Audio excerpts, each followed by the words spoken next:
Yo, yo, yo, welcome to the Stingray Thundercast. I'm your host, Stingray Thunder, and I'm here with the amazing ZIGGY TOCKUSS. Hey, everybody. Thank you. Big day out, 2010. ZIGGY TOCKUSS is an amazing musician. He's a rapper in a band called The Regime. They are like a hip-hop funk soul band. Pretty much. It is pretty damn amazing. You should check it out. All right, Ziggy, I've got a serious question to ask you. You ready? Yeah. All right. So just say you would gain the ability to stop all cancer in children, like anyone under 12, right? But to get that ability, you had to fuck one child. Would you fuck that child? No way. You would? No way. So like all these kids with cancer, you will get rid of them forever. Yeah, well, God gave them the cancer. They can deal with it. It's their grace to deal with. Fair. Yeah. How hilarious is that? Tell you the truth, man, I hate children too, so I'll just let them die. I ain't fucking getting like helping someone with that get out of jail free card. Yeah, totally. You know? I just got too many friends that got raped when they were kids. You know? So there's just no way that I'd do that. You know what I mean? Yeah, no, that's hilarious.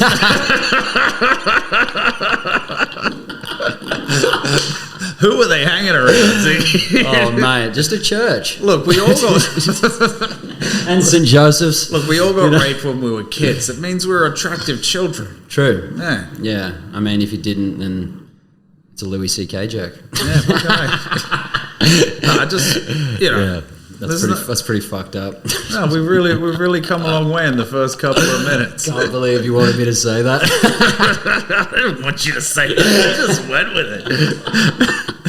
I can't believe you thought of it before, and you're like, I'm gonna hit him with this. Yeah, I thought you'd save the children for sure, right? No way, bro. You wouldn't save the children, dude. There's Asian dudes that are studying hard to save them. Heaps of them. Asians. So you're also racist, and you hate children. Well, no, I'm into it, bro. We got an Asian guy in our band. Well, one of them. That means he's not racist. It does. Apparently. Yeah. They got a minority hire, and now he can just say whatever he wants about him. Pretty much. I mean, it is how it works. I mean, it's touchy territory, you know. So I tend to just stay away from the dead kids is all right, but if you say something bad about another race, I mean, you never said the kids were dead; they were dying. Yeah, but you'd save them if you just fucked one kid. But that would, but if it's like saying, would you? There's no other comparison that isn't exactly the same. Yeah, exactly. Would you want to ruin one person's life to save everybody's life? Yeah, well, like in most cases, yeah, I would, but I hate kids. True. And what do you hate about kids the most? I just don't like them, bro. Like they whinge, they whine, they ruin people's lives. Like all right, like I managed to dodge having a kid when I was young because I didn't have a great education or wasn't making a lot of money in my early 20s. I didn't know you weren't supposed to punch your girlfriend in the stomach when she was pregnant. Yeah, who didn't? You should be able to, right? Without a good education, you just do those things. I mean, this is what happens in Perth, and that's why you never hear of anything that happens in Perth besides draft. Yeah. You know, and... Yeah, hip-hop. Hip-hop and freight trains and Kalgoorlie. Yeah, damn straight. Just coal mining and prostitutes. They are the best. But don't you think that I'd probably say I encounter far more adults whining and complaining than children. Nah, man. That's crazy. Have you ever hung out with a kid? All they do is, where's my plan? Maybe the kids you're hanging out with. Push them in a fucking thing of water. Totally. Just hold them down in the bath. It was an accident. You know? I mean, I can imagine people who want to drown their kids because they don't know how to respond. You know what I mean? All right, so like I've got friends who, like a lot of friends who had kids in their 20s, right? And like that's it. The moment you have a kid, your life is over. That's it.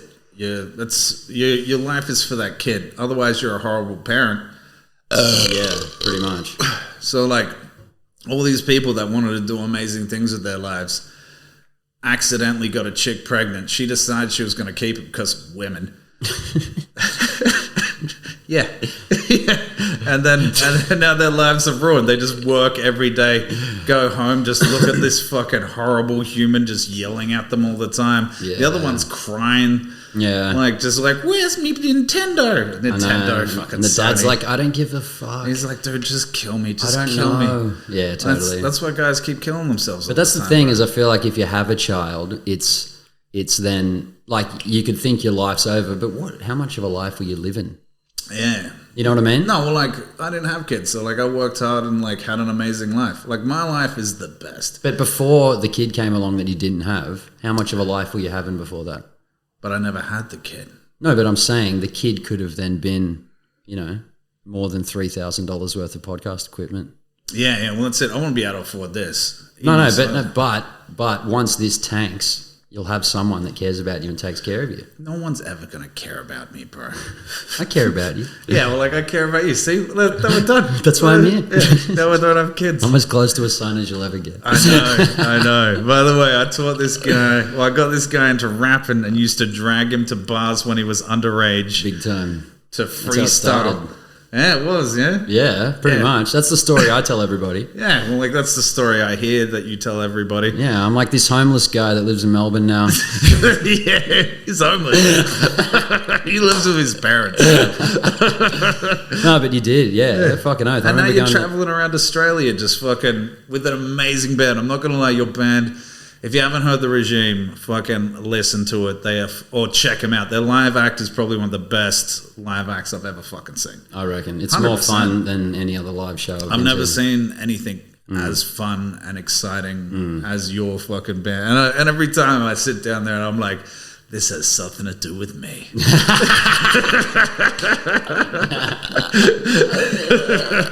That's what I'm thinking when I'm on stage. Yeah. The more people we get into the band, the less relevant I get, and the more my mind space goes to there. I'm like, this has something to do with me still. Yeah, that's it. When do I get to do my bit? My rap's coming up soon. Exactly. I don't even care what these guys are saying. Oh man, dude, we were playing a gig in Port Kembla recently, and one of my mates who's in a big band, Dylan, and he came and brought some GHB, and he's like, bro, because he lived around the corner, and me and Keegan from the band, we did some G, and I'm like, oh, fucking, all pumped, and we're on the stage, we're fucking do us like this, and the fucking stage is shaking around like this, and it was like a big setup festival stage in this car park, and one of the stacks just like this, and falls into the crowd, and the speaker splits this chick's head open, who's standing there like, you. And ambulance, blood, the show just goes on. My rapping voice just like, who's got Jesus. See, like, you got away with hitting a chick. Totally. Yeah, and it's not like you wanted to. It's not like it was my fault. It was all of our faults. It was everyone's fault. It was her fault for standing there. Did you see what she was wearing? I didn't even realize she was there. But I guess this is how bad things happen when you're in a group. You get away with it, like gang bashings, and if all your mates are doing something goes wrong, you're like, no, and you spread it out amongst his, like the Nazis or something. Yeah, yeah. He's on acid, by the way. I've had some medication, but he's on acid. I'm always on acid, by the way. I've been taking acid every day for the last maybe 4 years. Yeah, he's still easy to talk to as well. Yeah, definitely. It's warming. I've gotten better to talk with. Yeah. I've become a better listener. Yeah, you're a better human being. I am. Because you were no one and nothing before the acid. Before you, bro. Before you came along and took me to the pub. I didn't give you acid for the first time. I never fucking told him to take drugs. Don't cancel me. But, like, I expected him to when I got him into the music. I mean, he did spike me with Viagra at a party once. I did do that. And not from retaliation. Just for fun. Just out of nowhere. Yeah. And he's looking at me all night going, how you feeling, bro? I'll make you a drink, bro. I'm like, yeah, I feel all right. The funny shit is, like, I put it in your beer and it was, like, cloudy. And I looked at you, I'm like, he's going to notice it's cloudy eventually. So I was like, drinking competition? you were like, yeah. And I was kind of like, I'm not great at sculling drinks. So I was like kind of sipping mine. But I was 16, so I thought I was. I was like, I won. And it didn't work because I don't need it. Yeah, no. Apparently you just got the erection anyway.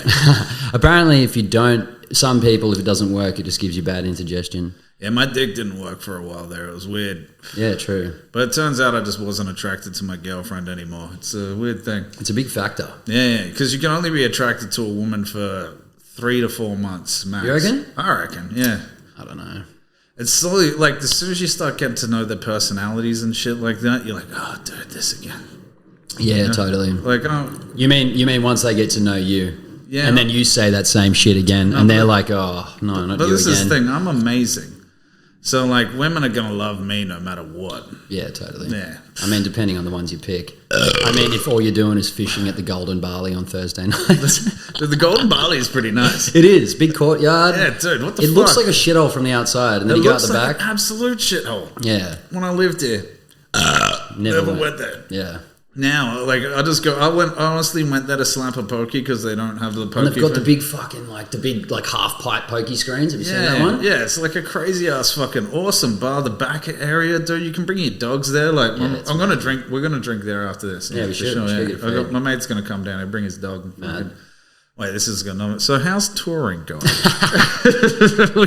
we kind of got lost because we're both on drugs. You're medicated.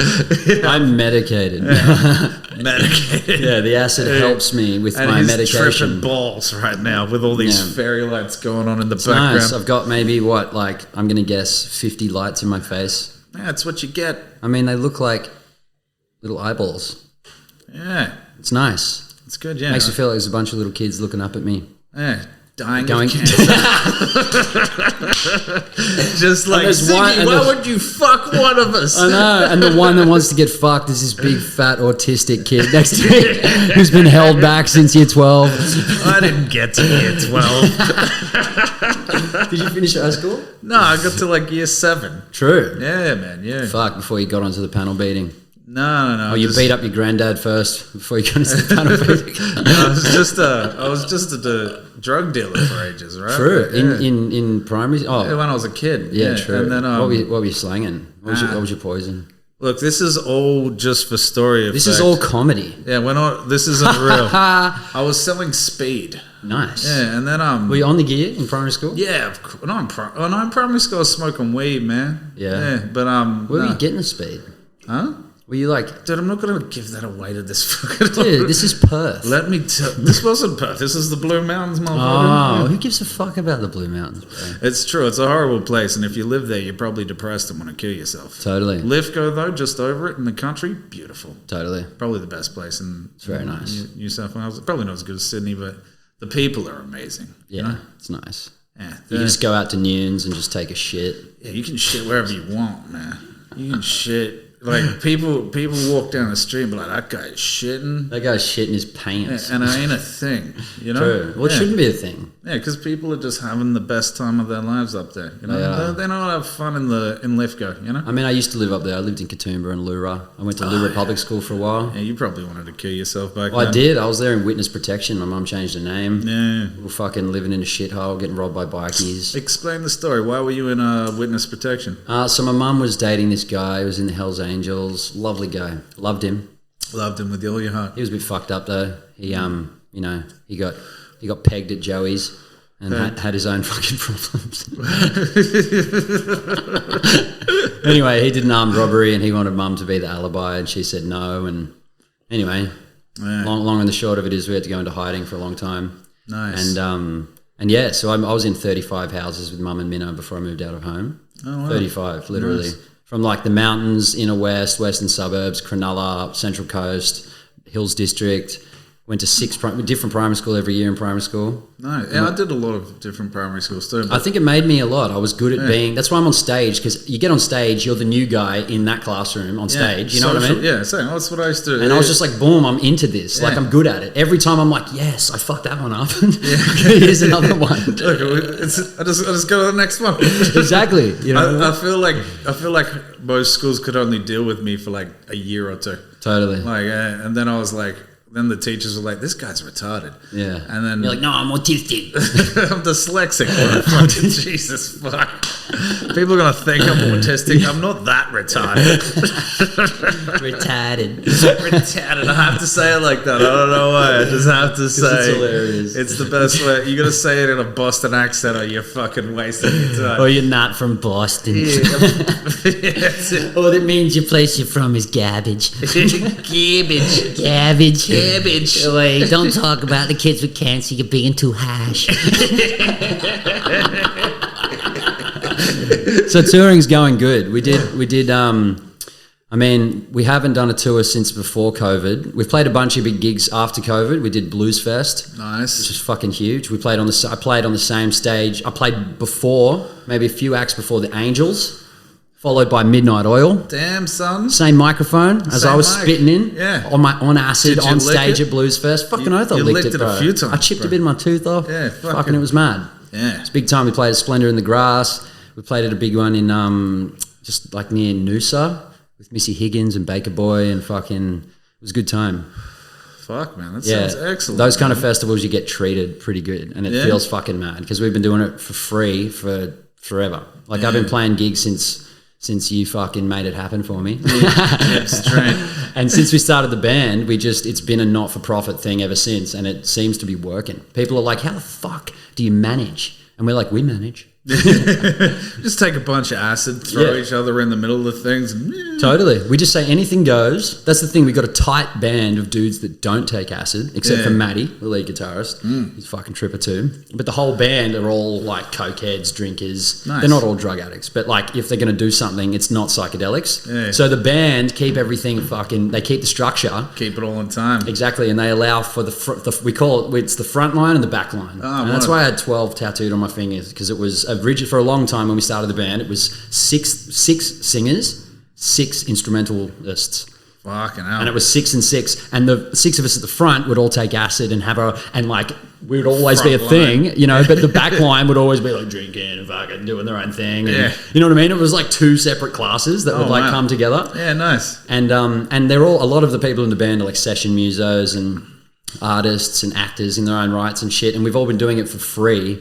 And so the money that we get paid has just gone back into the band, which has allowed it to just keep going. Because like you see money destroy bands and like kind of pull them apart a bit. Yeah, you're doing it for the art, bro. Exactly. Doing you know it for what I this mean? amazing fucking sound that you just put out, bro, which is unheard of how good it is, you know? Like I heard one of your recordings the other day and like we're using like special mics for the fucking drums and guitars and shit. Like that's fucking crazy. And like you can hear it. It's got that fucking 70s fucking Yeah, like that Motown oh, vibe. dude, just so it's like the amount of time and effort you have put into it has like seriously paid off. Yeah, big like time. how amazing the sound is. You know what's funny? Like I was telling my friend about you the other day, and she knew who you were. True. Yeah. Where was she from? Lithgow. Oh, nice. Yeah, lives in Sydney now and stuff like that. But yeah, I was telling her, I was like, she's like a funk soul singer. Sick. Yeah. So what's her name? Mahalo. Halo. It actually rings a bell. Yeah, she's really good. Like Big fat bitch. nah, real I thought it was the only one real of your mates. skinny and could probably kick your ass. So like, Yeah, keep yeah, her on righto. the low. So- honestly, she'll be on. She's next week's pod. I was going to say, don't worry, she won't hear it. No one's watching this. Hey, watch it, bro. Only famous musicians watch this podcast. So you're telling her about us? Yeah, and she was like, "Oh, I know that band. Yeah. Oh, really? I've seen them." She told me she's seen you somewhere. I can't remember where. We were drunk as fuck. And yeah, fucking. I was like, "Oh, yeah, what? I'll introduce you to him one day." And she's like, "That'd be great. I love his music." I'm like, "Yeah, what? Fuck yeah. Yeah." So I'll introduce you. It's just fucking great. Nah. You're okay. I'm naked. That's the thing with fucking with having such a big band. Like when it started, I was just like I was into battle rapping, and I was like, at first it was the ciphers. I was like, this is the freestyle element of it, where it's a jam, no preparation. I mean, you might think of some funny shit and write it down and whip it up, but like it's the same as going to the gym and then playing football. You know what I mean? Like, yeah, 100%. So the freestyle element was always what I was about, and I was running like this hip hop jam in Newtown at Black Sheep.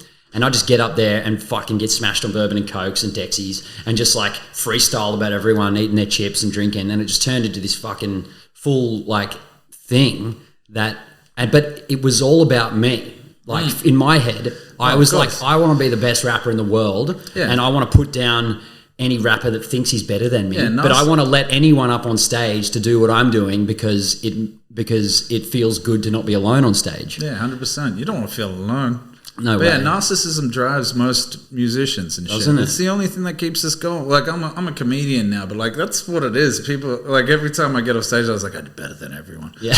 Well, that's the thing. It's a really gentle balance between you have to have enough confidence in yourself to get out of bed. Yeah, 100%. But not too much to become tyrannical. Yeah, to become an arsehole about it. You also got to appreciate other people's work to develop like. To become a better fucking artist too. Totally. Like, yeah. Like you got to appreciate other people's success. Yeah, fucking A, man. Yeah. Dude, I want people to succeed. If someone does better than me, I'm psyched. Yeah. I'm like, dude, thank God you're doing good. Like, fucking, I'm so happy for you. Yeah. Because it carves a way through the bush. Yeah. You know what I mean? Rather than you being like, fuck that way, I'm just going to walk into the bush this way with my machete. That's it. I'm chopping down these fucking things. Yeah, totally. Well, yeah, it's a beautiful thing, art, man. It is, but like you were saying with the chick, you're like, I'd love to meet him. I love his music. It just made me think of that because because of the nature of the group, there's so many of us and we all contribute. I don't feel like it's my music. Like we've got a 22 track album that's about to come out in like a month or so. Nice. That we've been working on for fucking ages. Buy it. You got to buy it. It's called The Love Funky Revolution. Damn straight. And but I still feel like it's something I'm a part of. It's not my thing. Yeah. And it hasn't been my thing for a long time. It's like me and the brothers I started the band with, shared it with all our mates and it became our all thing. And we're all like, it's all of our things. And we're all kind of a bit like directionally possessive about it until it just got so big that we got humbled by how big it's become. You know what I mean? Yeah, nice, man. Nice. Like we bought a fucking 25-seater bus to take us on tour with money from taking acid on stage and talking shit. Damn, that's a winning axe, though. It was mad. That's the dream. Man, me and Maddie was seeing this chick and she'd like come over to my house. We had a sauna. And then the next morning we're like, oh, we're actually going to go buy a bus. Like we're going to go look at a bus. You've got to go look at a bus. We're going to go spend 20 grand on a bus. Let's go check it out. From the acid we've been taking. Yeah, exactly. It's time. Totally. Yeah, but I mean, it shows, I feel like people love it in the crowd because seeing us on stage be so chaotic, but so like regimented. Exactly. Damn straight. Shows people that people working together and forgiving each other for being fuckwits really, really pays off. It's explosively powerful. You know what I mean? Yeah, we're all in this together. Totally. But I reckon it'd be hard for you as a comic. Nah, man. All my, like you meet your comic friends, bro. Like, and they're your blood, man. Like they're your family. Like I just moved here from fucking Melbourne, of course. But in Melbourne, like you and your friends, bro, you do gigs together. You support each other, you know? Like you fucking hang out. And you want them to succeed. Yeah. And like if someone asks you, is this person any good? You'd be like, yeah. You blow it up. Bring this dude here, he'll fucking smash. Like it's still a team effort. Totally. But there's just too many different cliques kind of thing. Yeah, right. So it's like you kind of, but the trick, like Johnny Katz, this comedian used to say, is like find your group of friends and don't waver from them. They're your backup. They're your support while you're doing this. Yeah. And it's kind of the same, except we're all on the same stage on the same night. True. You know, like we're all. But it's just because you're alone up there, and because there's no music, and because what you're saying is just you. Oh yeah. So if people don't like it, they don't not like that song. Yeah. They don't like you. Yeah. Which I reckon 100%. Is way more full on. You know what I mean? Oh, dude, yeah. Because I get off stage and I talk to people, and they're like, "Oh, I'm a person beyond the stage." But like you're on stage, that's what you're like. Like I've seen you on stage, and that's you. Yeah, no, there's tricks to it though, bro. Like, so it's like I think in the last like couple of years of doing stand up, I learned this thing where it's like I'm saying horrific shit on stage. Yeah, I've seen like dank ass fucking shit. The trick to be able to do that is to become friends with the audience. So like I'll get up on stage and I'll be like I'll ask them. I'll be like if they're not laughing or look upset, I'll be like, you guys upset, man? I didn't come here to ruin your nights. I can stop. Like, do you want me to stop? It's only a few more minutes worth of material, but I can just end it right here. True. So you're being honest. Yeah, just like and like not only that, like the people that laugh at my jokes, and if I can win them back, they're like the people I want around me. Yeah. You know? So the audience is actually my band. Yeah. You know? Totally. Like, That's a great idea. Because they fill in the audible gaps. Yeah, well, like they're making noise. Their laughter is my percussion. Exactly. Like, Totally. That's so like true. without their laughter, I'm fucked. So I'm Yeah, like, exactly. It's like, fuck, there's no band. Yeah. I'm just like, because I'm not alone. The audience is my band, and there's a lot of them. And when they're with you, they're fucking with you. Yeah, You know what I mean? when they're with you, big they were time. like, I did like 100 and something gigs last year. I bombed 3 of them. 100 gigs, that's fucking over huge. 100. Like a couple of weeks. Yeah. And I bombed 3 of them. So if I'm just going to cut it off at 100, I've got a 97% success rate right now. Sick. Which is a fucking... And I moved to Sydney and I was like, oh, dude, is it going to keep going? Like, am I going to be all right? And it is. I didn't bomb the times I've gone. You did some gigs here, hey? How'd they go? Yeah. Where were they at? I did one for this mate. Dude, I think he's the best room runner, Anthony Skinner. Yeah, he runs like Magic Mike comedy. Like, there's a bunch of like comedy rooms around here. He likes dark comedy. He's excellent. Excellent. And like I went and watched his show first, like watch one of his show first. And the Sydney comedy, I got to say, like at his rooms, top notch. Yeah? Yeah, top notch, fucking excellent, fucking dark. Everything I love about comedy is in these rooms that this dude runs. Sick. And Yeah, then, Melbourne's a bit too PC to... Yeah. The streets make too much sense. Do you know what Melbourne to be saying shit like that? Do you know what Melbourne is? Melbourne is like a bunch of PC people, and I've got to walk into a room and convince them to enjoy dark comedy in the span of 5 minutes. That's 5 to 10 minutes, depending on the room. I walk in there and I'm like, hey guys, look, I know you don't normally laugh at this stuff, but it's time for you to start. That's every gig I do in Melbourne. Here I was, all right, so like I did this, fuck, I hope I'm saying his name, Anthony Skinner's room.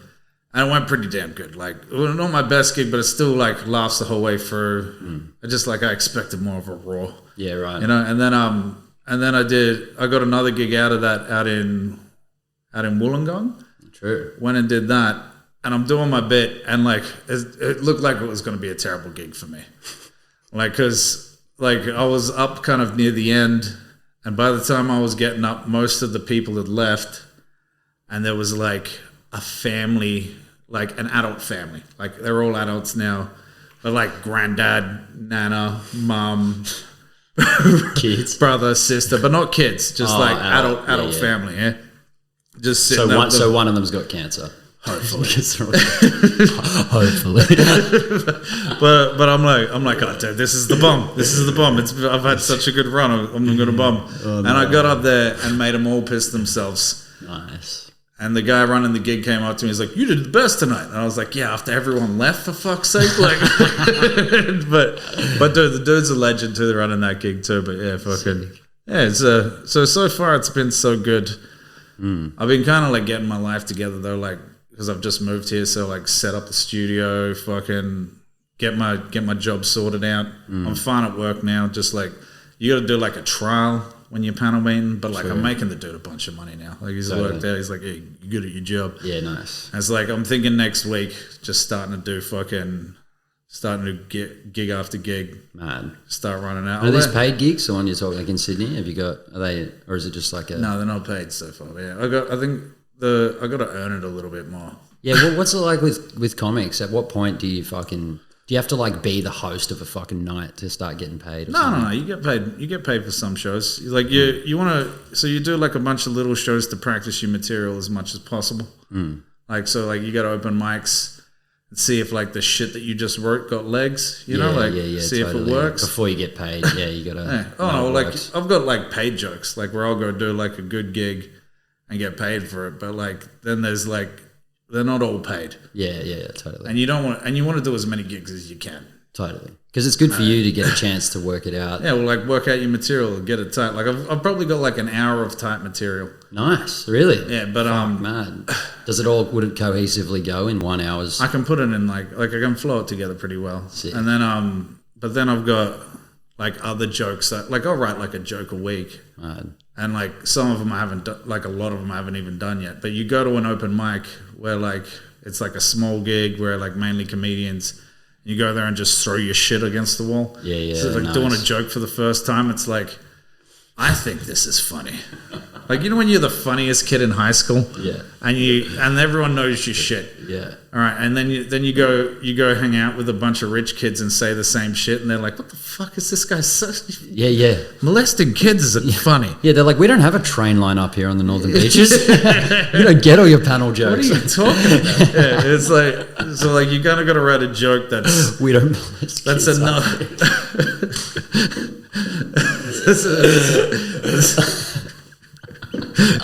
It's funny enough for everybody to enjoy, but still, like, don't sacrifice the thing that you love. Which my shit's dark comedy. Yeah, true. All right, well, let's have a little break. Oh, we do a break. Yeah, intermission. Man, fuck yeah, intermission, bro. Nice. Yeah. All right, yeah, fucking so we'll have this little break. We'll be back in a second. Here's a sketch. Ziggy Talkus, everybody. Kurt Cobain was the voice of a generation.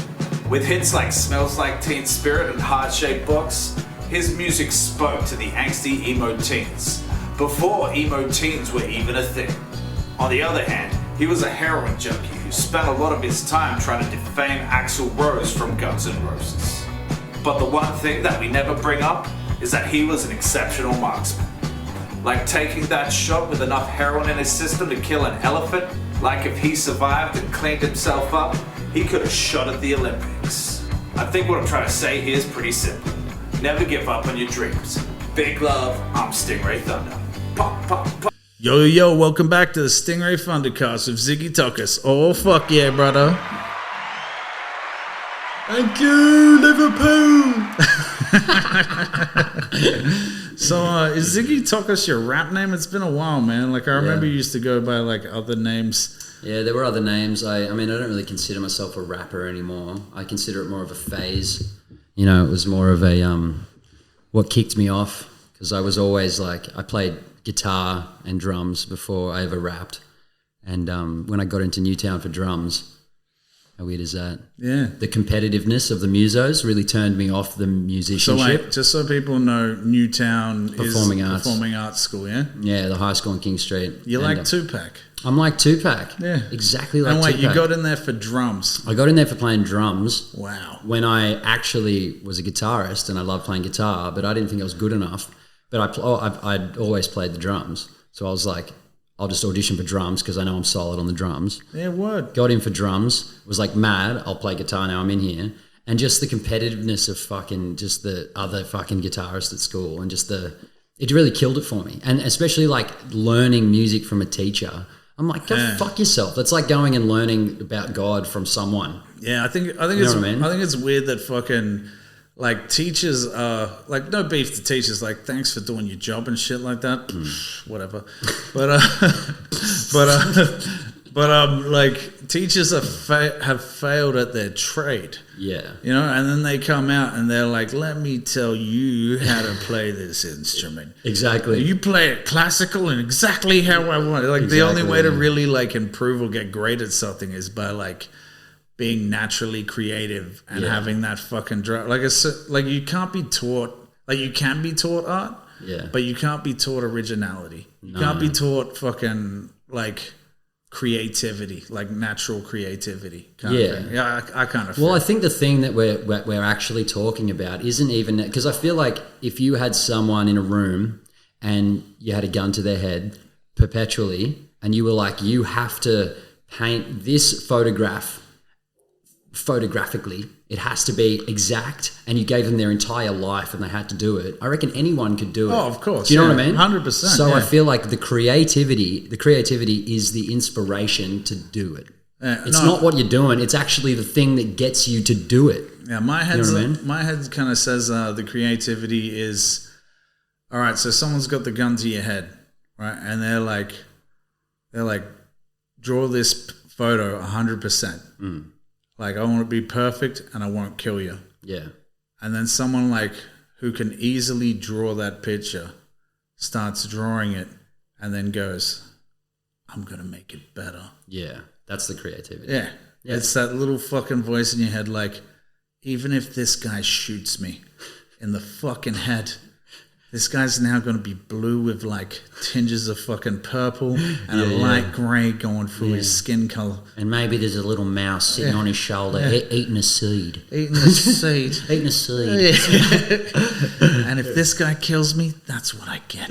Totally. But motherfucker, I do what I want. Exactly. Yeah. And I've had a couple of big cracks at cracking into the painting murals professionally. Yeah. And getting even when I get to do whatever I want, the fact that there's money around it and money involved and time and it's a job really just makes me not enjoy it at all, which is why the regime has always been a not-for-profit thing. Yeah. And I've never made a cent, but I've fucking toured in New Zealand, toured around Australia, fucking get put up in hotels, go fucking skiing for free. You know what I mean? Recording equipment you need. The bus that we get gets us around, the food when we're on tour. Yeah. You know what I mean? All the bitches. Yeah. All the pussy. Yeah, damn straight. I remember rap pussy. Yeah. Nah, it's more like folk soul pussy now. Folk soul pussy? Yeah. It's a lot better. Yeah. But like, so you're just Ziggy now. I'm just Ziggy. I got no rap. Well, because for the last fucking 5 or 6 years, it's just the regime. Yeah, word. And when I meet people, I'm like, hi, I'm Ziggy. I'm not like, yo, I'm fucking Lil Knickers. Yeah. You know? I'm calling myself Stingray Thunder right now. Yeah, but that's because you don't have the band around you at home. You know what I mean? True the that. whole time. You know what I mean? Like if you could get up and be like, hey, we're the Cobras. You know? Everyone thinks it's from fucking Cobra Kai, but it's from Neighbours, damn it. True. I didn't. That's just what came to my head. Yeah. Stingray Thunder from Cobra Kai was one of the fucking dudes. Yeah, he was a great dude in the show, but True. like I'm not saying Cobra Kai wasn't the best show ever made. Never even watched it. Because, dude, you're missing out. It's fucking excellent. It's just like, it's exactly what the world needed. But when it came out, you know? Isn't it that fucking Johnny Lawrence actually is like Daniel's son's a dickhead? Yeah. That's funny. From how I think this all spanned hilarious. from How I Met Your Mother. I'm not 100% about this, but on How I Met Your Mother, Barney was like, "I'm a huge fan of fucking." That's right. I remember that. Yeah, and then they made the show, and I was like, "Oh well, I've got to watch this now." Yeah, right. And I watched it, and I was like, all right, so this is clearly excellent. Yeah. Like, there is nothing wrong with this show so far. Yeah, because it would be kind of shit if they tried to like keep going with Daniel's fucking mission. And like they kind of make fun of Daniel, but like eventually like Daniel becomes like a good guy again, but they start working together. It's more like adult.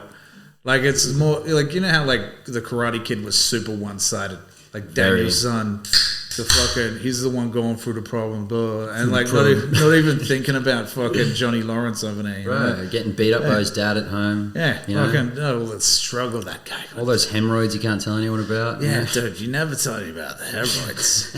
Like, dude, this is like once a year your ass bleeds during winter. That's all it is. You just never bring it up with. You just never bring it up when your sciatic is playing up. You can easily tell that I get hemorrhoids, right? Don't worry, I've had a hemorrhoid or two. No, I've never had them because I don't talk about them. Yeah, not me either. Either. You're just like, at first you think it's cancer and you go to the doctor and they're like, put this cream on it. I'm like, it's not cancer. Well, I'm never coming back here if these sprout up again. Put this cream on it. Stop eating so many samosas. Drink some more water. Eat some quinoa. Quinoa, fuck that, man. I'll just keep having my bleeding ass once a year. Oh my god! Like for a couple of weeks a year during midwinter, and I'll keep sitting on that concrete. I don't care. My dad said that to me when I was a kid. I remember he called them piles. Yeah, piles. But before he called it piles, he said we're at work. I'd labour with him, fucking lifting bricks like a slave. Which is probably, if anyone out there is a labourer for a brickie, besides working on a vacuum excavation unit, it's probably the worst trade that exists. Yeah, I used to lift bricks of limestone off a conveyor belt for 11 hours a day. And look at you. Yeah, look at me now. But my dad's been doing that for fucking almost 40 years. Oh, Jesus. Anyway, we're sitting down having our fucking onion sandwiches. Onion sandwiches? And he's like, don't sit on the cold fucking concrete or you'll get lumps in your ass, mate. Yeah. And I'm like for up until I was maybe 15 or 16, I thought he meant lumps in like your ass cheeks. Ah, I'm like, what do you mean? There's already 2 lumps there. But I didn't get it. Even you just talking about it, that makes me feel way better about all those mates I've got that have hemorrhoids, you know? Yeah, fucking, it's just a thing that comes up, you know? Fucking, Yeah, it comes out. Yeah.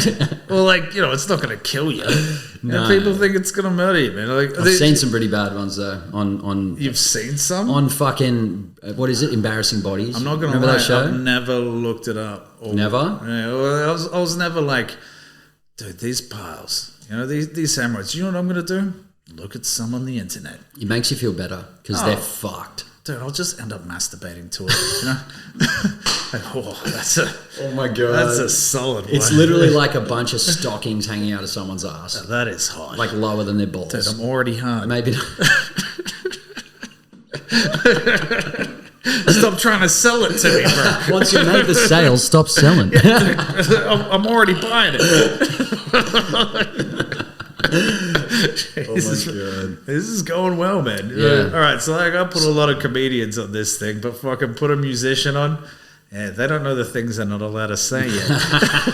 I mean, we did start it with him saying I was hilarious, but we took that bit out because it just wasn't true. Yeah, I'll cut this little bit out, right? You know what I miss? This is Sydney. Yeah. You know? This is Sydney, where fucking people just like sit in dark rooms and talk about child abuse. Yeah, there's no like fucking. There's no wall that we're worried about, you know. I was going to say this before. We're talking about Melbourne. I was like, Melbourne's straight, and it makes sense. And everyone's like, hey, like, be fair. But in Sydney, it's very up and down, literally hills. Yeah. So, like, conceptually, people who are on the top of the hill are literally above you if you are not there. Yeah. And it creates where you can go down here and everyone down there is down there. You can go to the bottom level of the Titanic in Sydney and everyone's fucking cutting footloose talking about bullshit. Yeah. You know what I mean? And then you can fucking go to Newtown Hotel or play fucking putt-putt at Holy Moly and talk about your uni degree. Yeah. You know what I mean? Putt-putt's pretty good. I did it the other day. Shout out Holy Moly Did you? Newtown. Yeah, I did it By yourself? Me and Mihaela went, the soul singer chick. Nah. Yeah, we went and played because we haven't like hung out with each other for like 8 years or something like that. So we went and played Holy Moly, and yeah, like I'm competitive as fuck. So. How was it? How'd you go? Well, I won. Yeah? Yeah, but like I feel like she was letting me win. Like, because I told her at the start, I was like, because she used to play a lot of sports too. True. And I was like, oh, here you are, all competitive and shit, hoping that she'd be like, yeah. And then it'll be like a mad fucking like intense competitive game of fucking With a hot chick you get to bang after. No, she's my mate's Oh, sister. yeah. So. Hey, she is hot. Sorry, Sam. But she's my bro fucking 100%. Like, you know what? She's like, she's on next week. Man. Yeah, but she's like brilliant. Like fucking... So she's going to talk about some smart computer shit. Nah, well, like I'm sure we'll avoid talking about that. But yeah, fucking, she's like a medical scientist. Oh, true. Yeah, genius. What field? Medicine. like, I don't know, man. Touche. That's what they do. I always think it's fucked when you think you go to like a foot doctor or something, or like a fucking hemorrhoid specialist, and it's like no one forced them into that. Yeah, I went to they chose this every day. Yeah, I went to like a sex doctor. So I went to a doctor once because I was dating a chick who I could no longer get a boner over. Oh, so like a relationship sex doctor? No. Not like an STI. No, an actual doctor. So like this is a person because like I couldn't get a boner, right. And the girl that I was going out with was angry about that. Clearly. So you go to the doctor about it. So like instead of going to the townie. No, well, no. So I was like, my dick isn't working, and they're like, can you still like get hard to porn and shit like that? I was like, I haven't tried that yet, and they were like, probably go give it a try, and I could easily get it. So it was just I stopped being attracted to the lady. Did you get it in writing? It was hard to do. Like I couldn't tell. You said it wasn't hard. No, she was like, so what's wrong? How's it gonna get better? I was like, you got to get better, baby. Can you be a better person? Yeah. I know it's cliche, but it's not me. It's you. but it is kind of me. It is me. It's me, but it's because of you. Yeah, it turns out like I can't have sex with someone I don't like. It's not that I don't like you, babe. I'm not attracted to you. But I do like her. Like even to this day. I hope she doesn't watch these things. I'm still friends with her. Yeah. Luckily, you don't post it onto the World Wide Web. Yeah, that's what I'm gonna do. Hopefully, she hasn't gotten this far into it. Like most people will watch to the first half. Like she'll be like, "Oh, we're gonna watch this," and then it gets to the first half, see the sketch of me doing something dumb, and then fucking hopefully she's stopped. So do you put out the whole thing? Yeah, man. Yeah. And then I like chop up a little bit. We shouldn't talk about this one. Oh no, we can talk about whatever we want. Yeah. All right. So I was at Blues Fest this year, right? And Keegan's like, bro, I got to tell you this story. Who's Keegan? Keegan is one of the dudes in the band, another rapper. Oh, nice. He used to have dreads. I think I know which one you're talking about. Yeah, Keegan. He looks like me, but skinnier. He's not as good a rapper, you know. Yeah, fair. Anyway, and so he's seen someone. I wasn't with him when this happened, right? So this is him telling me a story about someone telling him a story, and I'm telling you the story, but it's fucking worth it, right? So he's walking past this guy, and there's this guy with like this like basket thing that's got wheels that's like collapsible, and all the people with families have it, and it's like a little trolley for all your itche at the festival. Right. And he dragged it around, he got a little flag on it, and it's like... for the people at home, itche is... Itche means shit. Shit. It means your belongings. Your belongings, your stuff, you know, your personals. Continue. Anyway, and this guy's standing there, and he's got like his kids in a pram. One of the kids is asleep. I don't know how many kids he had, but he had one kid. And he says to Keegan, he goes, "Oh, can I be to your vape, mate?" And Keegan goes, "Only if you got a yarn." All right, and I'm just taking Keegan's word for this, and I'm taking the guy's word. And Keegan goes, "Only if you got a yarn." And the guy goes, "All right, here's the yarn. I got a yarn." He's like, "Yeah, I've got one for sure. Come here." You got a yarn. And Keegan's like, "All right, fuck yeah." He gives him the vape. The guy goes into the story, right? He says back in like mid-2000s, G Unit's coming to Australia, right? Wow. And he's like, at this point in time, he's living in a van, right? And he's like, "I got to go fucking see this show." And he's like, he's going to the show. It's at the fucking stadium in fucking Homebush or something. And he's like, "I want to fucking have a sign that I hold up in the air for 50, and I want it to say free yayo." I didn't get the free yayo reference. This apparently has something to do with someone. I think yayo is weed, yeah? Or something like that. Apparently it was someone in jail. I don't know. I don't know. Yeah. Something to do with a song. I don't get that reference. Anyway, he's like, "I want to write free yayo on something." So he's got a marker, and he's looking through his van for something to write it on, and all he finds is this cum rag that's just been in the van for a long time. And he's like, "Bro, I've cummed into this multiple times." And he's like, "It's crusty, it's disgusting. I'm living in a van. I'm going to see G Unit." Yeah, I get whatever. it. I'm hard. He writes free yayo on it. Yeah. Goes into the thing. He's like, "You!" He's like up the front, fucking got the sign up for a bit of the gig, and he's like, and it stinks. And after a bit, everyone's like, "This is hilarious. Can you fucking get rid of the rag? Can we fucking, fuck it off?" And he's like, "Nah, man, like this." He says he throws it onto the stage, right? And it lands on 50 Cent's head. Oh, Jesus. And the hype man next to 50 Cent and one of his security guards grab it and start to shimmy his head with it. Oh, Jesus. Right? At what point he pulls it off and sees it says free yayo and is like, "Yeah, free yayo," throws it over his shoulder for the rest of the song. Oh, yeah, word. And then at the end of the song, takes it off and wipes his face.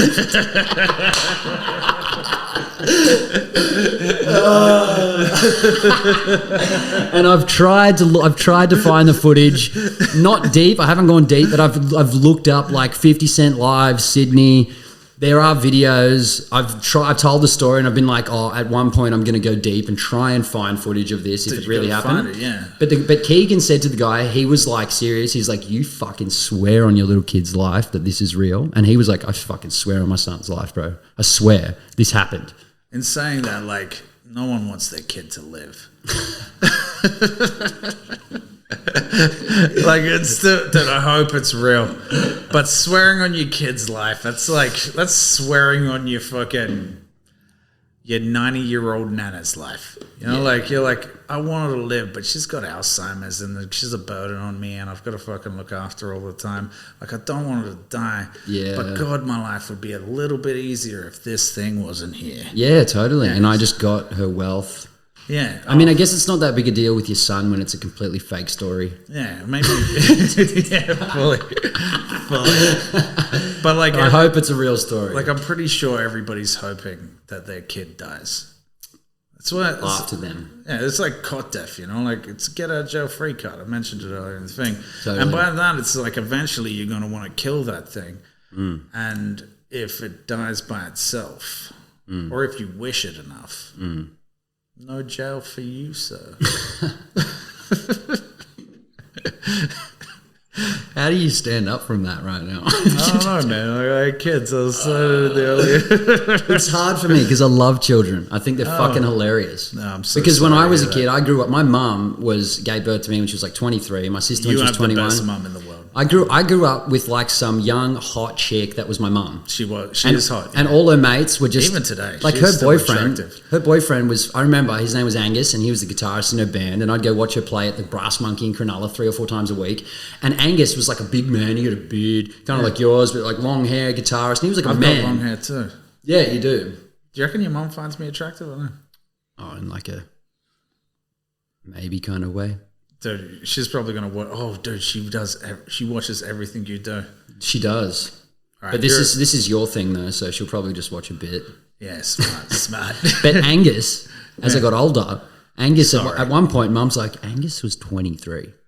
Oh, right. And I'm like, whoa. She tells me that when I'm like 27. And I'm like, wait, so that man that I thought was like dad for a bit was just some 23-year-old dude you were banging that you met at uni. You know what I mean? Yeah, honestly, your mum is the most supportive and lovely human I've totally. Like out of all the mums, I was telling you, I've told you on multiple, out of all the mums I've seen in the world or that I've hung out with, your mum is definitely probably like, she's lovely to you and men. Like Minna, yeah, fucking Minna, yeah. Lovely mum. She's accepting and just fucking caring, very supportive, super supportive. Like when I was a kid, Mum said, "You can do whatever you want." I know that's a thing now. Everyone's like, you just tell your kids you can do anything, you know, and that's fucked because you tell your kid they're special. But my mum literally told me I could do anything, and she's like, "What do you want to do?" I'm like, "I want to be a fire truck." You know, I told her when I was a kid I wanted to be an Aboriginal because I fucking loved. I thought it was just beautiful. I was like when I meet Indigenous people on the street when I was a kid or anywhere, I was like, whoa, the energy. I was like, I want to. Mum's like, you can't actually become. You know? Wait, so she already knew the fucking like you can't blackface, bruv. Totally, totally. Because she's a smart human being. Yeah, totally. But I said I wanted to be a rock star. And she was like, fuck yeah. Let's do it. And when my dad said to me, he was like, I remember in the car, I was probably 12 or 13, and I just started at Newtown, and I was fucking playing Sweet Home Alabama with the guitar behind my head, showing everyone that I was a mad cunt. Yeah. And Dad's like, what do you want? So, you know, what do you want to follow in my footsteps, you know? And I was like, nah, I kind of want to make my own footsteps. I don't want to lay bricks for 30 years. And I said I wanted to be a rock star. And all he told me was that it was really hard, and it was like, the odds, you know, were low. And I was like, and Mum's telling me, she's like, fuck yeah. You know what I mean? Right, yeah. So I'm like, fuck you, Dad. Not only that, she like sticks it out and like she breeds talent. Totally. For fuck's sake. Like fucking dude, like even when you were young and we were like I was trying to like get you into rapping and you were doing the thing, you were already good at it. Like just straight off of the bat. Like But it was your influence, you telling me I was good. No, but it was your mum fucking backing you right from the start. No, but I would never have got into the fucking jams and got into the... Like, I wouldn't show my mum all the raps and all the dirty shit and like... You know what I mean? It was the support from people like you, dude, which is why I love kids. Because I was a kid. Yeah, but like you were like 16, bro. Fucking you were 10. Yeah. You were a fucking grown man, and I think back, I was like, "Whoa, you were just 26. You're a fucking loser." 100%, bro. Do you know what I mean? And just someone who's older than you going, "You're all right, dude," and you've been around for longer. I'm like, "Oh, if you reckon I'm all right, the world reckons I'm all right. So I guess what I'm doing's all right." Yeah, you know what I mean? No, but you do. I like. And then all of a sudden, I'm 19 at the Bull and Bush doing a gig by myself in Borkham Hills, and my dad's like, "This is the one I'm going to come to." Oh, got it. And I'm like, I'm not doing that song. Got it. Yeah, but like, man, you live an amazing life though, bro. Fucking, you've done it. That's all I ever really wanted, like, for you. as a friend, you know? As a father figure. I always thought it weird, like, because to be honest, the whole time I was still a dank piece of shit. It always smelled like weed, but never smoked weed. Yeah, that's weird. Don't tell anybody that. Everyone thinks I'm a stoner. I don't want like chicks to be watching this and then meet me and be like, dude, let's go back to your house, thinking that they're going to get stoned, but instead they just end up on a podcast. Dealing with my pod. With my pod. You want to come back and see my pod? Want to see my podcast, baby? Yeah. Dude, I'm getting nice and drunk. Dude, I can't need a piss, so we're going to have like another break. You could just go piss and I could just rap at the microphone while you piss. Can you rap at the microphone for like a couple of seconds? All right. Yo. He's going to rap for you, fellas. Ziggy. Yo. My name is Ziggy and I work at the shop. And I get paid to stand there serving you gronks. Ziggy works for the boss and Ziggy does what he wants and Ziggy's pockets are full of perks of the job because being loud's fun and your door's getting kicked down, cunts, to rolling penny for that Vegemite and Brickfield's bun. So give me 20 tabs and 2 soft cushions, you giant mini fez, and listen in as will piss in their pants. It's so insidious. With all this hip-hop, my wristwatch is competition. Like all the time is ticking by and I just might have missed it. Swinging at myself and my reflection like a fighter fish. I'm trying to find a fire I feel inside us I'm hiding from until I realise it is inside my fist. I'm not even kind of wrong. I mean, it might have been. I don't know. Inside I'm hard at work and then the Capricorn. You're acting all genius with CDs, you're patting like a Labrador, mate. I'm on the stage looking famous while you're on one. I'm in your face. Face it, brother. So long the sun's beaming in your eyes, you'll be leaning back and screaming at the sky. Keeping the peace. Peaceful like a vegan disguised. Raping the earth, he's first to put their semen inside. It's a latent occurrence, but dangerous to play with the furnace in case it could burst into flames and burn the faith in your eyes. Your toys can hurry on, I'm taking my time. You're in a cage, I'm patiently on the long run. You're in a rage, it's taking you fellas so long as I leave you in the dark. You'll be eating nothing and sleep in the park on a peach in parchment, laughing at me leading the class. You can't escape it, basically I'm the Dawn Wine baby, and you wasted away after your one song faded into 30, sinking deep into your wrongdom. Think about the world too big for you that I conquered, cause I'm elevated on the way to my top and up into space and I'm loving it. You're suffering, nothing but a disgrace. Listen, I'm going in there and I'm sending it hard, and all you fuckwits can wait in the car. Unless you come and then grab a shovel, just fucking do it. What's fucking doing? I fucking knew it. The people fucking love it and there's nothing to it. I'm full of grace and you're fucking spewing. Waking up from the waves bathed by the movement that's been based in the groove. I'm cutting sick on the stage straight to the future. You should face it, it's true. Nothing fancy, we're just chasing the moon with other peeps who understand, so I do it. Oh shit, son. Damn. I'm so happy that I got to piss just then. So Matt's emptied his balls because that's where the piss comes from. Damn straight. your balls swelled up when you need to piss. Yeah, 100%. That's the dream. That's the dream. Like what Martin Luther King was talking about. I have like yeah, pretty much. I have like massive balls. I've been hearing this since I was 16. Yeah, giant. I'm yet to see them. I showed some comedians in Melbourne them. Was it good? Yeah, well, like it wasn't really that. They were like, "Can you put your balls in your ass if they're so big?" And I was like, "Yeah, I can." And they were like, "All right, let's see it." And I was like, I was drunk enough to do it, so then I had enough piss in there to do it. Enough urine.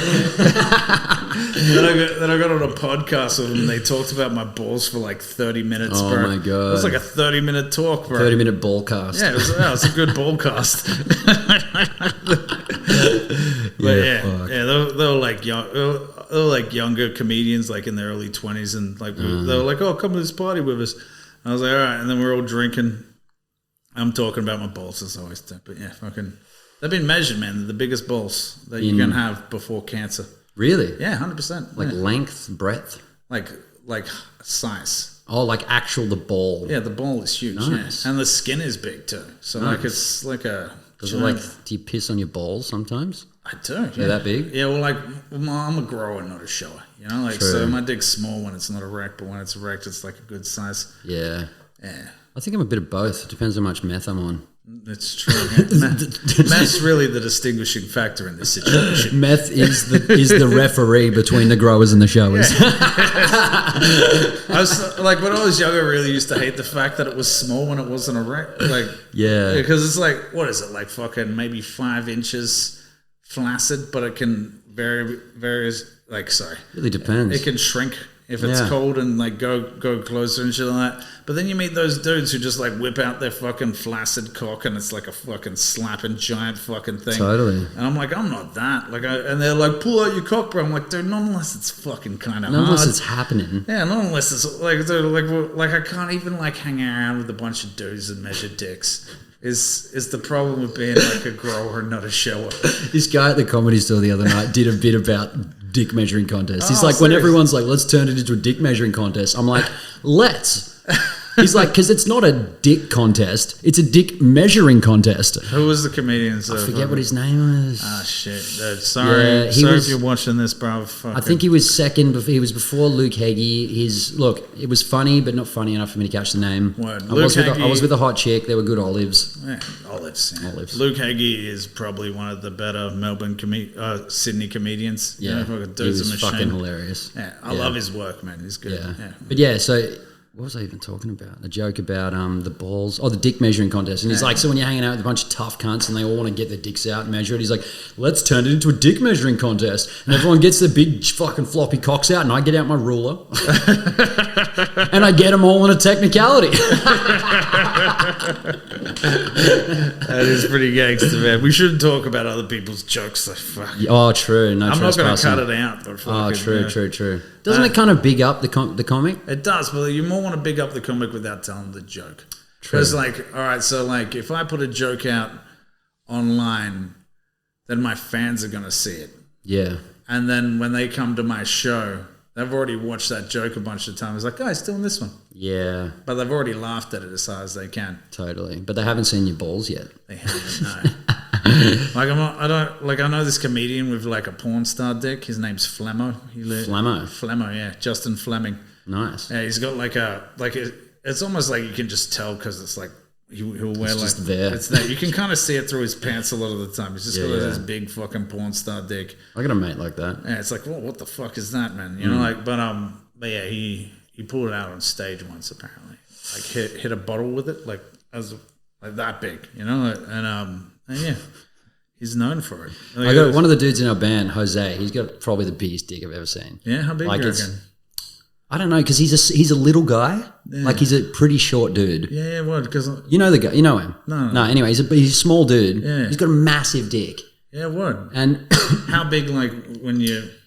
I don't know. It's pretty big. Like I haven't like held his erect cock in my hand. Yeah, what? But you can tell when you look at it. Yeah. Yeah. You know, and but yeah, he like would always like get into his undies and just like flop his cock around on stage in his undies. Yeah, word. And we did this gig at the Metro a while ago, which was fucking mad. And we sold it out. It was huge. Of course. And Liam was initiated it. He's like, let's paint ourselves green. We're like, we're going to do space thing. We're aliens. Yeah, nice. And I had these gloves on that had like these, they were like made like this, like silver gloves. And at the end, it's like there's cotton wool buds in there. So the fingers are like blue, like bulbs at the end. And I had them on painted green and we're all like with these weird like beep, beep, beep, beep, beep, beep. And please understand, no matter what he's saying, that music is probably the best shit I've ever fucking heard in my life. You got to check it out. Yeah, dude, seriously. Dylan from Sticky Fingers is on the album with us doing one of the outro songs. Dude, but like what you do is just so fucking amazing. So don't judge him. Like go watch the stage act and actually see what he's doing because that's fucking crazy. Yeah. But yeah, it sounds But Hoz flopping his dick around in his pants, and he had a dress on at this gig. Takes his when we're sweating. Yeah. And there's just some chick at the front with her tits out the whole time. We're smoking in there. No one gives a fuck. Like it was going off. And Hoz takes his sweaty undies off and throws them into the crowd like sweaty big dick undies. Nice. And they land on this chick's face. That is hot. And she came and gave them to him after. Oh. And I was like, fuck. Look, that's love, bro. Look, if one of the dudes in the back line, one of the guitarists, I'm not going to say his name because there's three of them. Yeah. But one of them's got a tiny dick. All right. Fair call. And if one of them whipped off their undies and threw it into the crowd, they wouldn't get him back. Yeah. No, it would be like tiny dick. Jesus, you know what I mean? We're keeping these. Yeah. They're going to go on the pile at home. I got in like an orgy once with like this rapper I knew, Attila. He's like, dude, I'll say it because I'm sure he watches this, but like he's hidden himself enough. He was like the son of Terry Clark from Underbelly 2. True. Yeah, I used to rap with him. He's a real good dude though, like lovely dude. He joined the military. He broke his pelvis, but shit and got an honorable discharge and shit like that. Like, legend and shit like that. So I'm hanging out with him, we're rapping. And then we bump into a bunch of, I'm guessing, strippers at a gig in Newtown. Oh, locals. Yeah. No, but they were strippers, right? Yeah. Like they're like, oh, we're strippers and shit like that. So many strippers now. But we met the crazy thing is, like, I met a chick on the dance floor, and he met a chick outside, and he messages me and he's like, dude, I met this stripper. She's with her friends. We should go. They said they'll take us around the city, man. You want to come? And I'm like, yeah, word, bro, fuck it. And I looked at the chick that I'm standing next to. Oh, my mate's outside. And she's like, looked at her thing. Oh, apparently I'm going too. And then we walked outside together. It was like the same friends. Like, the odds You're both like, we're going to go to an orgy separately. Yeah, the odds of that happening is fucking minimal. Yeah, like, there was like at least 100 people at that gig. Oh, I thought you were going to say at the orgy. I was like, fucking hell. So like these 3 chicks took me and my mate around the city, just fucking like grabbing our balls and shit, like being crazy and shit like that. Fuck. They're paying for all our drinks and shit like that. We go back to Attila's house, and then they're like, all right, so we're gonna fuck yous, these 3 chicks, and we're like, but like they've been dominating us all night, like full domination. So we go back to the house. They're like, we're gonna fuck yous. All right, we need some condoms. And I was like, and Attila's like, I don't have condoms here. And I'm like, I'll run down to the server and get some. So I run down to the server, grab the condoms, run back up, run in the door, drop my pants. Attila's already naked with his giant 12-inch penis on it. How big is 12 inches? Like, Dude, it's a big fucking... that's pretty big. It's a foot. Yeah. Oh, 12 inches. Yeah, wow. Yeah, it's a big foot, and it's fat, like big fucking big hammer thing. So I walk in, and I'm like, we're gonna... And you've dropped your dead pants with your flaccid dick. My flaccid, like, fucking... At this not point, 12-inch dick. So like my dick in most cases isn't considered small. Like, it's above average in most cases, but in this case, it is small. Like, and it flaccid is like 5 inches. So it's like, what do you want me to do with it? It's thin when it's not erect. Like, it gets thicker and longer, but like it's like this little flaccid, like fucking 5-inch penis. Like, this is gonna be fine. It's gonna grow. Don't worry, people. And then just my mate's fucking like porn star dick. Like, oh, he's gay. Whoa, fuck these chicks. And I'm like, God. Jesus. You mean you're gonna fuck these chicks? I'm like, Jesus fucking Christ. And this chick runs up, why aren't you hard yet? And no, I am. That would have been better for the story. I might tell it like that. I'm like, I can't get hard with that thing around and shit there. So like it's looking at me. So he starts fucking one of them, and the condom's not fitting good for him.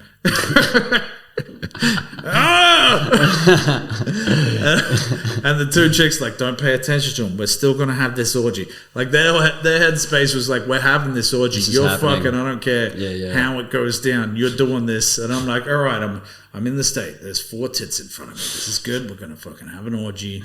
We're making a high five mid-sex. It's gonna be great. I ended up getting a boner. It was fine. Nice. But yeah, still, like, those chicks will forever look at me as the guy with the little penis. And it's not small. It's like, it's just not 12 inches. I mean, look, my dick isn't very long, but it's really thin. Yeah, mine.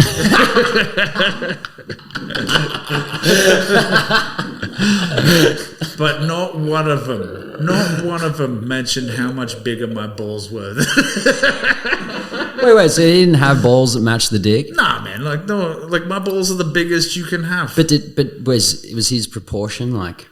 Nah, well, like, I wasn't. Did you see the undercarriage? I'm not gonna lie, I didn't like spend a lot of time looking at his dick. Yeah, like, because I was like, just trying to get hard. It was intimidating. Yeah, and totally. I was trying to get hard. Yeah, so I was like, totally. It turns out I'm not gay. You'd think looking at a hard dick would inspire a hard dick. Yeah, no, but yeah, it turns out like I'm not attracted to dudes, which is rough because it would be good. Wouldn't it? Yeah. Because you already got a mate. He's got a fucking got a full shovel in his we're pants. having like this mad conversation, hanging out, drinking, fucking no issues. You're on acid. I'm on medication. Just imagine after this, we could just be like, right, so we'll go fuck in that room. Let's go fuck these chicks. No, not chicks. If you were gay, you could just be like, we'd be like, oh, what a great day. Yeah, totally. Let's go fuck in this room over here. Totally. That'd be excellent, right? Wouldn't But it? like, I can't get an erection over a dude. Yeah, it's totally. rough. I always think that like gay couples, gay men that have like 2 male salaries, if they're like a life couple, 2 male salaries, no kids. Good money, yeah. No kids. No and, kids, and they're both keen, always. Do you know what I mean? Yeah. None of them are on their period. Not only that, They never get a headache. If one of them's not keen, he's going to get a dick in the butt and get his fucking prostate tickled and get keen. He'll be like, all right, let's do it. I'm going to make you keen, boy. I'm going to get keen midway through this either way. Yeah, true. You know, like fucking, couldn't do like that and not get they're keen. living the dream, man. Like, Yeah. and they don't have to deal with women. Totally. Like, Except a lot of them are very, very feminine. yeah. You know what I mean? So they bring out the... Look, it's a generalization. Like, I've got mates that are gay. Like, I got one of my mates, Hank, who's like a full adlay. And by adlay, I mean someone who wears TNs and has tats and does graph and wears one of those same hats as all the other cunts. Yeah. And by cunts, cunts. And he fucks dudes. Yeah. And apparently he's got a big hammer too. Yeah, what? And I'm like, true. You don't seem gay at all. Also, a little dick in a gay situation seems like a better option. Yeah. It's like, you're gonna. Thank God. You're not gonna. I was worried that my ass was gonna bleed tonight. You know, like it is not midway through winter right now. Yeah, and yeah. I don't want to have to deal with that. I mean, it'd be good if you're gay. Then you just wouldn't have to worry about your hemorrhoids because they just get shoved back in. Yeah. To be fair, like we all wish we were gay.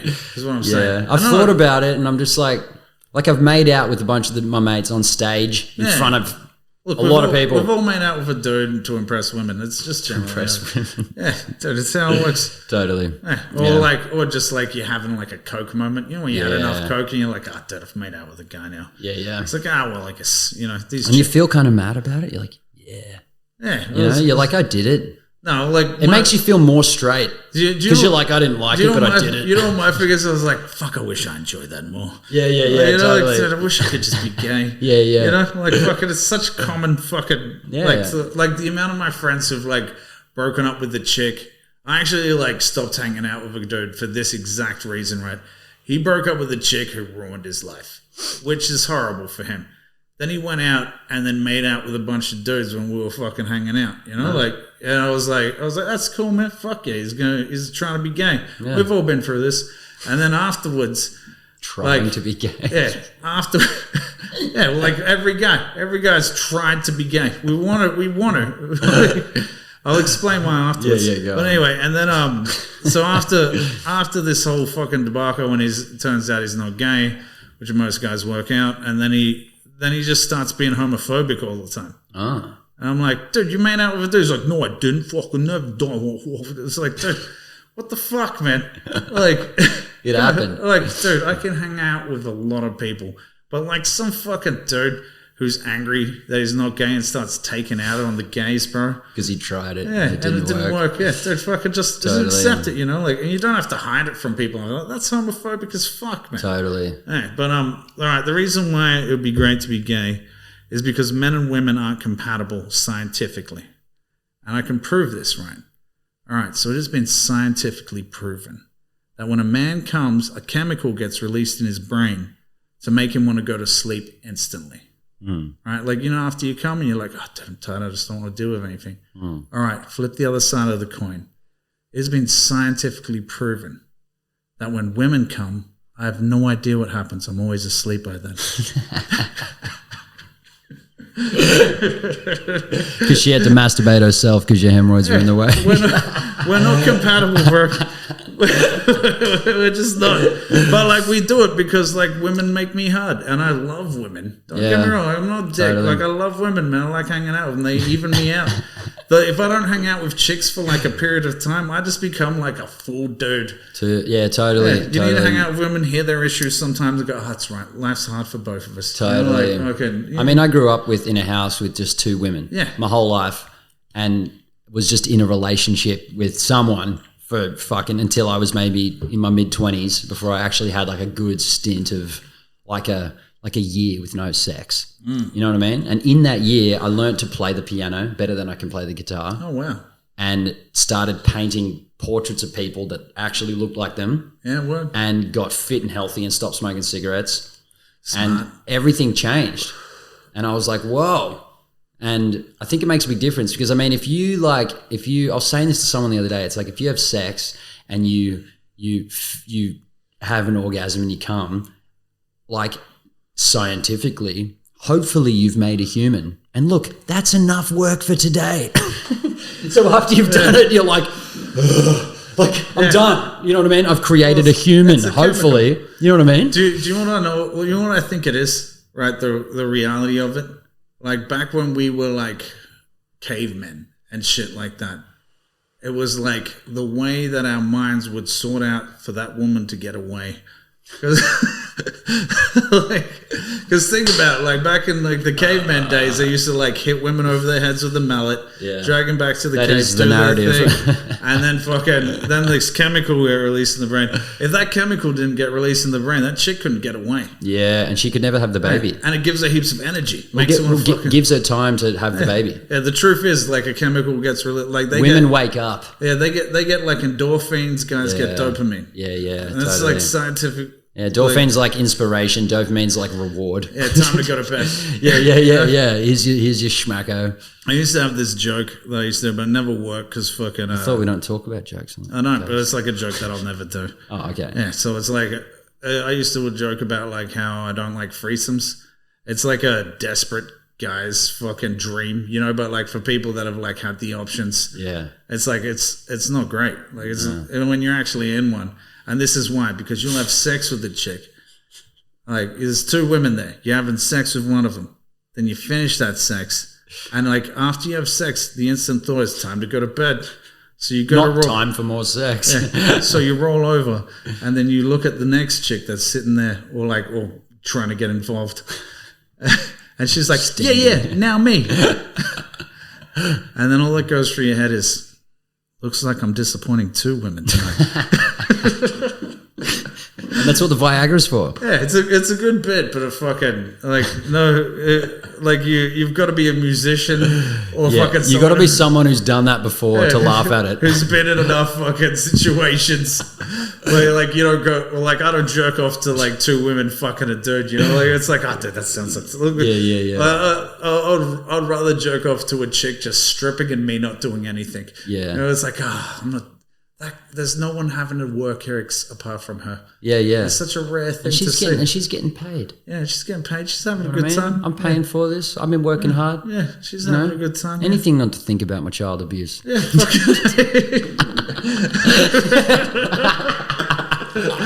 Jesus Christ, bro, you're good. This is a great podcast, man. I fucking love it. I love it. Dude, all right, we should probably... Look, I kind of need to piss again. But, maybe I should sing a song. Dude, you want to have like an a cappella rap? Like I'm going to be terrible because I haven't rapped in forever. It's a cappella rap. It's going to be terrible. Yeah, it's true. It's true. But like mine's going to be fucking extra bad. And why don't we do it nice and slow? Nah. No, it's fun. All right, just follow your heart. But you got to go first. All right. We'll have a rap and we'll roll up this podcast. All right, so I'll go first. Yeah. Because I know that it works. Yeah, damn straight. You make me feel better about the hemorrhoids that hurt. I'm holding in a piss, bro. So mine's going to be like, I need to go to the bathroom. I was actually in the middle of one just then. You couldn't even tell it was so slow. Oh, no. Like, go actually rap. Like, yo.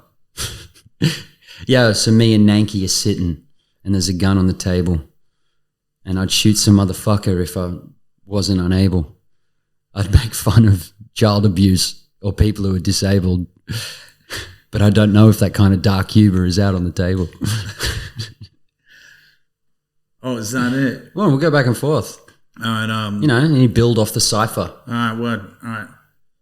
Yo, I speak for the streets, release this mad beats. I got this gun that I'll shoot a kid in his sleep. I don't like kids, my balls are fucking massive. My style is reactive to giant walruses acting in a fucking play. I spit and spray, I let you know exactly happens when I rap with no delay. I got that fucking old school fucking rhyme scheme. Everybody knows it, but my shit is one team. Man, you don't need to say more. I heard what you're saying, going off like a claymore, talking so much shit that I'm laying down on the floor and kind of looking rapey and old like Chainsaw. Oh.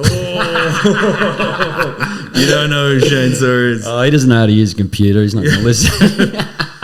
Yo, that Chainsaw shit is raw. I seen it before. The crazy ass man that used to make beats for me, dog. But the truth is, I'm ruthless. I fucking knock out kids with tooths because they don't need them. Wisdom teeth don't mean shit. My words, they fucking legit spit rhythm and get crazy on the mic, I guess. Dude, I'm lazy, drunk and amazing. Most people see this kind of shit. I confrontating Jim Beam booze can with comics lounge coaster, not coaster, cooler. Sit back, I spit the ruler. Rules made that I slave drunk maze. Running through blazed, lines lit. This guy's on acid, but I'm okay. Yeah, because I'm on acid. Only because my mum lets me do what I want, but Matt Nicky's on the spectrum. And when I say spectrum, I mean he's bad at spelling his own name backwards and yeah. Yo, I'm dyslexic, a spastic, magic mastic. I can't do math quick, but I'm ill at rapping, dick. I'm not autistic, mindless misfit, drunk and hissy fit. Tell you exactly what happens when I'm spitting these lyrics. Yeah, man, you're cleaner. Even when you say it, man, you're seething. The smell of weed coming out your shirt, man, this evening. I was talking to this chick, man, and she said that she would beat it, and then I said no, and she snapped like matchsticks going up a vacuum cleaner. Yo, I clean most women out of their pussy holes, spit raps. Most people know that I'm growing old, so I'm getting sleazier, I guess. Bad at sex, yes, but my dick barely works, but my balls are giant. I'm supplying these rhyme styles violent like ill raps. Sitting back with fat caps cause this dude graphs. Yeah. I'll let you know exactly where the wires reacts to legal walls down the city streets. That's what I got. And then I pass it back to Ziggy Talkers cause I'm jumping off the mat. When I'm drinking ginger beer, I'm about to fucking crack. That's why I take the acid, only just to tab, and some Dexy just to balance it out to talk to my dad. To tell him what I'm doing. Cause he's like, son, man, what you been doing? I'm like, I'm a fucking rock star. He's like, what does that mean?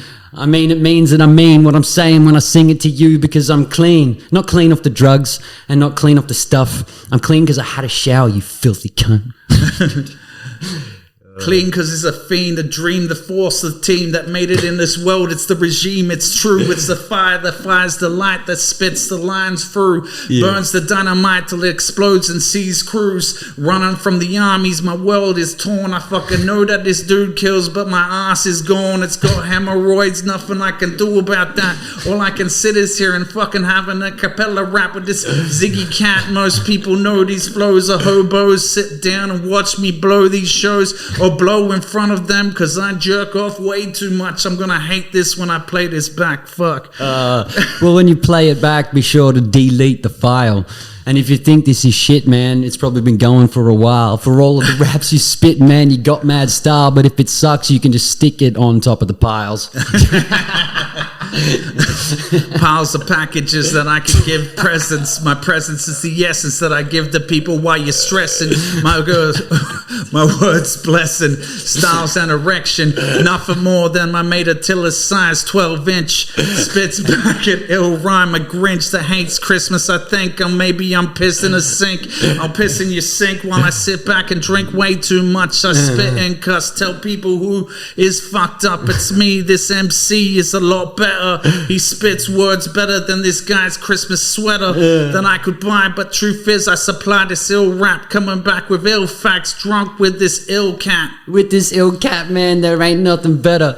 Matt Nanke on the podcast, the original trendsetter. I haven't seen you for a while, and man, I'm not sweating, but nothing's changed between us except the fucking weather. Yeah, that shit is dope, man. Nice. That was fun. That was fun. All right, man. How long did we do? Dude, we did like another 52 minutes. That was 52 minutes. Yeah, dude. Fuck, we were like, we'll do half an hour. Yeah. And then I thought you were cutting it short by being like, let's have a wrap. No, we did good, man. We did good. Oh, nice. All right, so Dude, check out The Regime. Check out The Regime, Spotify, Apple Music, YouTube, Google us. We're fucking everywhere. We've got an album coming out in maybe the next month or so, Love Funky Revolution. Then we're going to go on Australia tour. Then we're going to go tour in Europe. And we'll be in your fucking bedrooms, man. This dude is a legend. His band's amazing. Thank you for watching, everybody. I'm Stingray Thunder. Big ups. But up. I love the applause. Say, bro. Say, jerk.